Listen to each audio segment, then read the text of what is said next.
अज तो गालबन 40 साल जद पहले मैं पढ़िया, 40-45 साल पहले, उस दिन ते मैं हैरान होया सी, मेरी शरधा नूं कुछ ठेस भी लगे। मैं कहा इन्हां नूं ते कहंदे ने भाई गुरदास दी बाणी कुंजी शब्दां नूं खोलदी है, ये गुरु घर दे बेस ब्यास ने, ये कहंदे की पे ने, किहड़ी गल ते शरधा टुटी। कई पौड़ियां उन्होंने लिखियां ने लैला मजनू दी उपमा च, सोनी महिवाल दी महिमा च, ससी पुन्नू हीर रांझे दी महिमा च। हैरानगी हुई मैनू। चलो कोई आम शायर लिखदा है, कोई आम कवि लिखदा है, ये ते भाई गुरदास ने लिखे। सुनो, लैला मजनू आशिकी चौचक्की जाती, महीवाल नु सोनी ने तरदी राती, ससी पुन्नू दोस्ती ओ जात को जाती। पहली दफा जब मैं पढ़िया, यकीन जानो भावें मैं कला ही बैठा सी, लेकिन पढ़न लग्या भी मैनू शर्म आवे भी हदोगे इन्ना वड्डा दार्शनिक कहंदा की पे, इन्ना वड्डा संत जिहदे दिल दिमाग दे कपाट खुले, दलीलां जिस दियां दासियां ने, प्रमाण जो ढेर ला देंदे ने, ऐसे महान ज्ञानी कह की रहे ने। लैला दी उपमा पे कर देन, मजनू दी उपमा पे कर देन, ससी दी महिमा पे गांदे ने, पुन्नू दी महिमा पे गांदे ने, हीर दी उपमा पे करते ने, रांझे दी उपमा पे करते हैं, महीवाल दे गीत गा रहे ने, सोनी दे गीत गा रहे ने। एक जगह नहीं, कई जगह। दूसरी पौड़ी दी भी एक दो पंक्तियां थोड़े सामने रखा। लैला दी दरगाह दा कुत्ता मजनू देख लुभाना। एक कुत्ते नो चुक के मजनू ने सीने नाल ला लिया ते प्यार करी जाए। उन कुत्ता बहुत खूबसूरत भी नहीं सी ते कमजोर बड़ा सी ते जख्मी भी सी। एक सूफी संत ने भी लिखे, वो कहंदा है पै सगे बो सीधा मजनू, हल्के गोयद ईंचे सोद। ए बोसीदा कुत्ता, ए बीमार कुत्ता, ए जख्मी कुत्ता, ए कमजोर कुत्ता, इनू चुक के प्यार करदा है। सिर्फ प्यार नहीं करदा, फिर कुत्ते दे पैरी पैंदा। भाई गुरदास भी लिख देना, कुत्ते दे पैरी पैंदा, कुत्ते दे पैरां ते अपना सिर रखदा। अजीबो गरीब गल। भाई गुरदास जी साफ लिख देने, कुत्ते दी पैरी पवे, पैरी पैंदा। ते सूफी भी लिख रहे, पै सगे बो सीधा मदनो, पै सगे बो सीधा मजनो, खल के गोयद ईंचे सूर। दुनिया कहन लगी मजनू एक ही कर रहे हैं, ठीक है इतना ते पागल ना हो। कुत्ते दी पैरी पैंदा, और कुत्ता भी कमजोर बीमार ते जख्मी, उन्होंने सीने नाल लांदा। पता है मजनू ने की जवाब दिता, पै सगे बो सीधे मजनू, खलके गोयद ईंचे सूद। ई सगे दर कुए लैला, गाहे गाहे रफ्ता बूद। ये ओ कुत्ता है जो कदी कदी लैला दे घरों हो आउंदा है। इहदे कदम लैला दे घर तक पहुंचदे ने, मेरे कदम नहीं पहुंचते। मैं ते उन्हां कदमां तो भी सदके जाना जेड़े कदम लैला दे घर तक पहुंचा। क्योंकि लैला नाल प्यार है, तो लैला दी हर चीज नाल प्यार है। जिस दिन रब नाल प्यार हो जाएगा, यकीन जानो जो रब तक पहुंचे ने वो भी प्यारे लगते, वो भी चंगे लगते। एवें नहीं चरना दी धूड़ तो सतगुर सदके पे जाते, तो उंज ही चंगा लगता है। दूर क्यों जाओ, भाई नंदलाल ने भी जिक्र किया है, ते नंदलाल नूं तुसी बहुत पढ़िया है ते जाने। एक महान शायर जिसने लैला मजनू का किस्सा लिखिया सी ते भाई नंद लाल कोल आ गया ते भाई साहब नूं कहण लगा, ये मैं किताब लिखी है और मेरे 10 साल लगे ने, नज़म दे च लिखी है, शायराना अंदाज दे च लिखी है। कौन सी मजनू कौन सी लैला, सिर्फ थानू एक एक नज़म सुनानी है। भाई नंद लाल नूं क्यों सुनाण वास्ते आ गया? क्योंकि नंद लाल शायर ने। आपकी ज्ञातली अर्ज करा, एक शायर दी शायरी कितनी महान होवे, लोकी सारे सिर हिला रहे ने ते रस आ रहा है, पर रूहानी खुशी शायर नूं उदों मिलती है जद उसकी नज़म ते कोई शायर सिर हिलाण लगे, कोई कवि दाद देवे।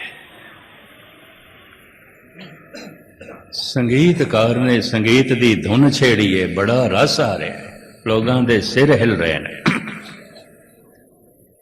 पर रूहानी खुशी संगीतकार नूं उदों मिलती है जद चोटी का कोई संगीतकार उहदी धुन नूं दाद दे, उहदी बंदिश नूं दाद दे। ठीक है, बाकियां नूं ते स्वाद आ रहा है, पर एक जानकार जो समझण वाला है वो दाद देंदा है, सच्ची खुशी मिलती है फिर शायर नूं। ये नंद लाल कोल इस वास्ते आया है, नंद लाल की कहता है, दाद देंदा है कि नहीं? ये मेरी लिखत नूं वडियाई देंदा है कि नहीं, दाद देंदा है कि नहीं, चंगा आखदा है कि नहीं। मजनू दे संबंध उन्हें एक नज़म भाई साहब नूं सुनाई। भाई साहब बिस्माद हो गए,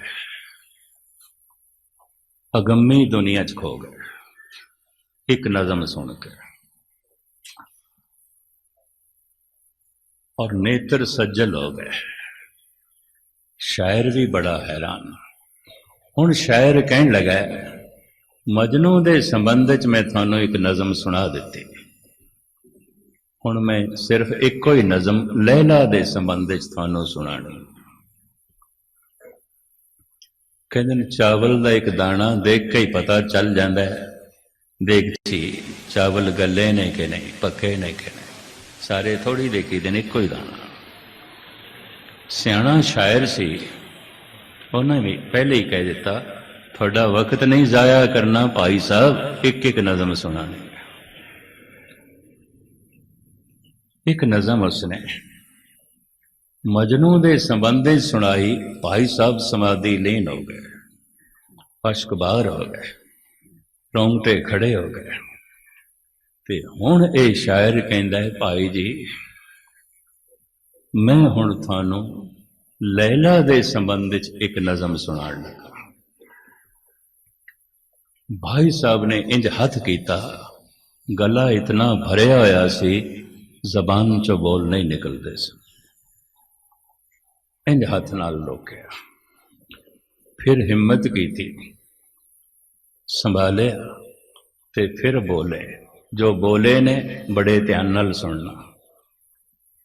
मगो अज हाले दैली बादिले शौरीदा है गो, नंद लाल दे पागल दिल नो लैला दा किस्सा ना सुना, ना सुना। मगो अज हाल लैली, लैला दा हाल ना सुना। मगो अज हाल लैली बादिले शौरीदा है गोया, कि शराय किस्सा है मजनू मरा दीवाना में साज। तू मैनू मजनू दा किस्सा सुनाया, मैं अपने होश गवा बैठा, ते हुण जे तू मैनू लैला दा किस्सा सुनाया, मैं अपनी जान गवा बैठा, मेरी जान जाती रहे। ना सुना, मेरे सुनन दी ताब नहीं। किस्सा ते उसने मजनू दा सुनाया, जुड़ गए वो कलगीधर नाल। किस्सा ते उसने मजनू दा सुनाया, जुड़ गए वो परमात्मा नाल। सारा दिन कीर्तन दे राही परमात्मा दी भी गल होवे, मन परमात्मा नाल नहीं जुड़ता। कोई तो मजनू की गल सुन के भी जुड़ जाता है। मगो अज हाले ले ली ना सुना, मैं नहीं सुन सकता। नंद लाल दे पागल दिल नो लैला दी गल ना सुना। मगो अज हाले ले ली बादले शौरीदा है गोया कि शराय किस्सा है मजनू मरा दीवाना में सा। मैं तो पागल हो गया, तो मैनू मजनू का किस्सा की सुनाया है? मैं तो अपनी समझ गवा बैठा। सुध में ना सुध रही, मत में ना मत, मैं तो अपनी समझ गवा बैठा। हुण तू लैला का किस्सा मैनू सुनाया, मैं अपनी जान गवा बैठूंगा, मेरे प्राण चले जाएंगे, मैं नहीं सुन सकता, मैनू ना सुना। इतना जज्बाती हो जाना, इतना भावना नाल भर जाना, इतना प्रभु प्यार दे लीन हो जाना। किस्सा ते सिर्फ मजनू दा।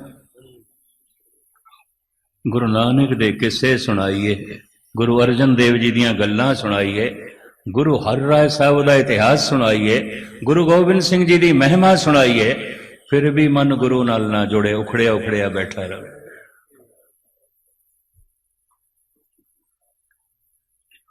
तो उंज ही मैनू चंगा लगता है, गुरु तेरे कोल कुछ भी नहीं चाहिए, तेरे कोल बैठना ही चंगा लगता, तेनू सुनना ही चंगा लगता, तेरा होना ही काफी। इस अवस्था च मनुख दे अंदरों मनुखता का जन्म होता है, इंसानियत का जन्म। ऐ गुरु असी फिदा जाने हैं तेरे ते, कुर्बान जाते हैं, सदके जाते हैं।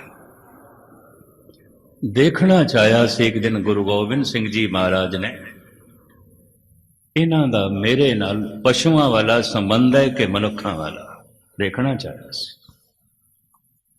विसाखी दे दिन नंगी तलवार खून नाल भरी हुई, भरे इकट्ठे च कहंदे ने सिर चाहिए, सिर।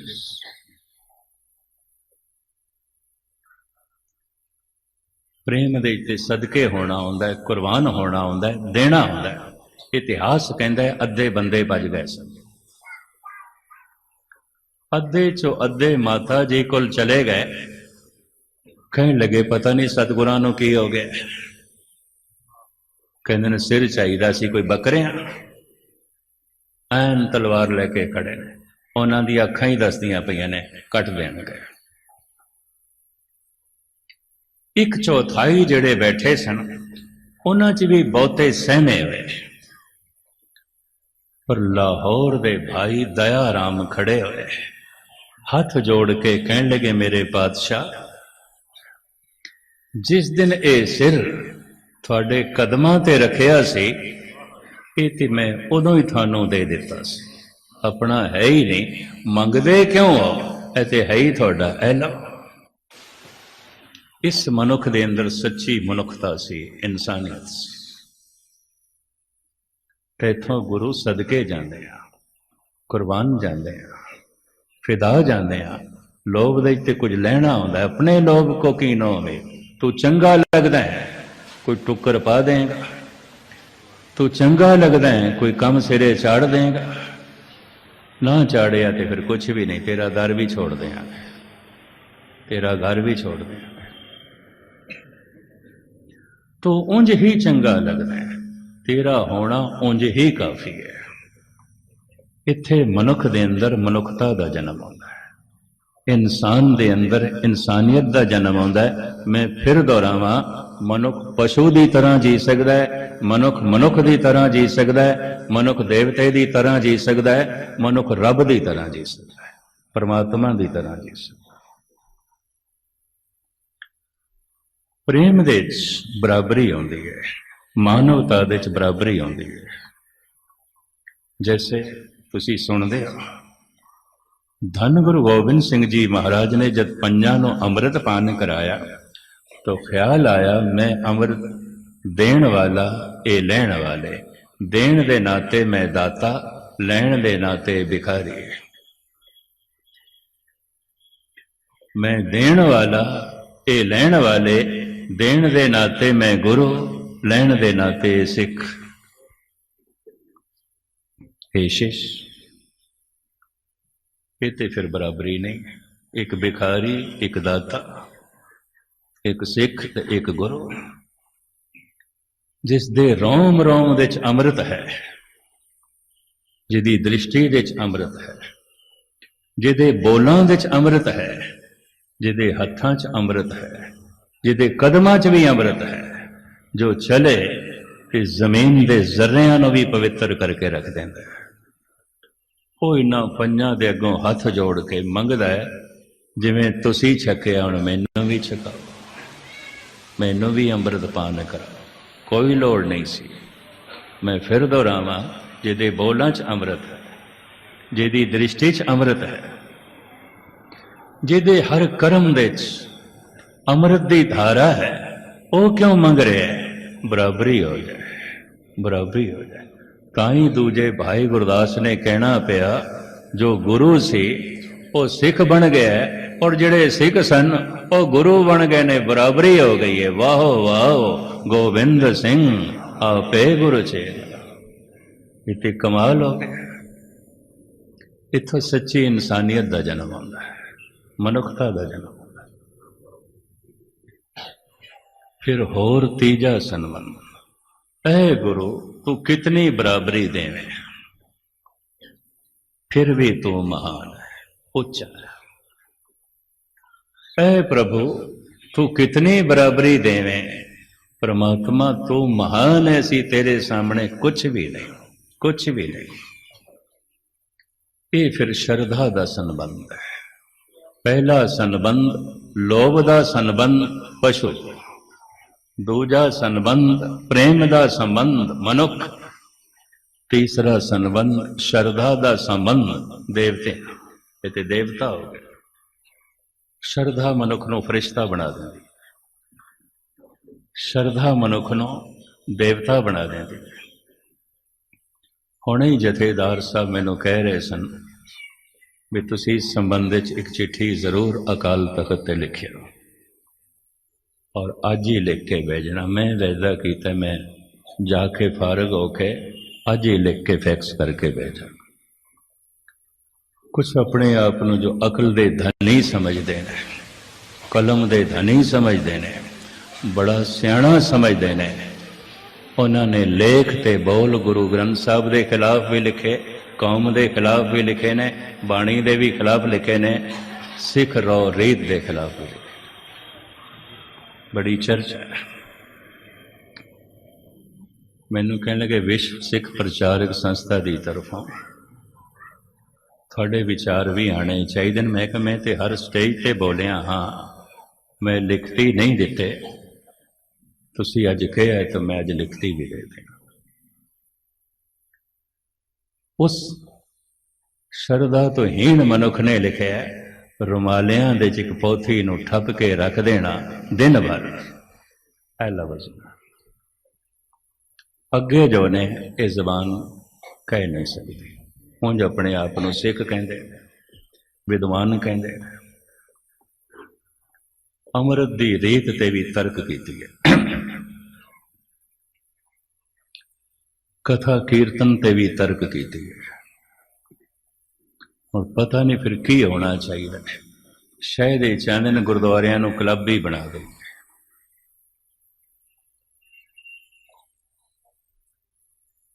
और अपने आप को विद्वान कहते। विद्वान होने का इन्ना ही मतलब है कि श्रद्धा तो हीणा होना, श्रद्धा कोई चीज नहीं।